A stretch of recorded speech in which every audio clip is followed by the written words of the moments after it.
பிரியமானவர்களே, சங்கீதம் 25:21 வசனம் இப்படி சொல்கிறது, உத்தமமும் நேர்மையும் என்னை காக்க கடவுது, நான் உமக்கு காத்திருக்கிறேன். தாவீதின் சங்கீதம், தாவீதினுடைய வார்த்தைகள். உத்தமமும் நேர்மையும் என்னை காக்க கடவுது, நான் உமக்கு காத்திருக்கிறேன். ஆகவே தேவன் நம்மை காக்க வேண்டும், பாதுகாக்க வேண்டும் என்று சொன்னால் நாம் அவருக்கு காத்திருக்க வேண்டும் என்பது மாத்திரமல்ல, உத்தமம் உள்ளவர்களாய் நேர்மை உள்ளவர்களாய் இருக்க வேண்டும் என்று இந்த வசனம் நமக்கு கற்றுக் கொடுக்கிறது. பாருங்கள், உத்தமம் என்றால் என்ன? உண்மை, நேர்மை, முழுமை என்ற பண்புகளை உள்ளடக்கியது தான் உத்தமம். நம்முடைய வெளிப்புறமான ஒரு வாழ்க்கையும் உட்புறமான ஒரு வாழ்க்கையும் ஒத்து போக வேண்டும்.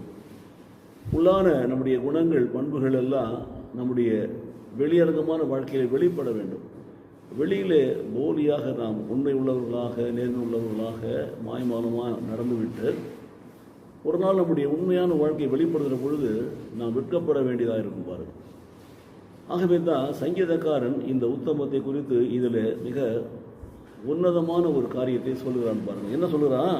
உம்முடைய சத்தியத்தில் என்னை நடத்தி என்னை போதித்தருளும், நீரே என் ரட்சிப்பின் தேவனை நோக்கி நான் நாள் முழுவதும் காத்திருக்கிறேன் என்று சொல்கிறான். காத்திருக்கிறது எதற்காக என்று சொன்னால், தேவன் நம்மை உத்தமத்தில் நடத்தும்படியாக. உத்தமம் என்பது ஆங்கிலத்தில் இன்டெகிரிட்டி என்று அழைக்கப்படுகிறது. உண்மை உள்ள, நேர்மை உள்ள எந்த ஒரு வேலையோடு தொடர்புடையது தான் உத்தமம். அதில் முழுமையான ஒரு ஞானம் உடையவர்களாக நாம் அந்த வேலையை சரியாக செய்கிற பொழுது உத்தமம் உள்ளவர்களாக இருப்போம். ஆகவே நம்முடைய சொல்லும் நம்முடைய செயலும் ஒத்து போக வேண்டும். மற்றவர்கள் பார்த்தாலும் பார்க்காவிட்டாலும் நாம் உண்மை உள்ளவர்களாய், பரிசுத்தம் உள்ளவர்களாய் நாம் வாழ வேண்டும். உள்ள வீட்டுக்குள்ளே ஒரு வாழ்க்கை, வெளியில் ஒரு வாழ்க்கை அல்ல. அலுவலகத்தில் ஒரு வாழ்க்கை, வேறு இடத்துல ஒரு வாழ்க்கை அல்ல. ஆகவே நம்முடைய வாழ்க்கை எப்பொழுதும் சீராக இருக்க வேண்டும் என்று நாம் கர்த்தருடைய வேதம் நாம் கற்றுக் கொடுக்கிறது. பாருங்கள், அது உத்தமம் என்பது நம்ம தனிப்பட்ட வாழ்க்கை திடீரென அம்பலப்படுத்தப்பட்டால் நாம் வெட்கப்படவோ அல்லது சங்கடப்படவோ எந்த காரணமும் இருக்காது. ஏனென்றால் உத்தமம் என்பது நமது வெளிப்புற வாழ்க்கை நமது உள் நம்பிக்கைகளுடன்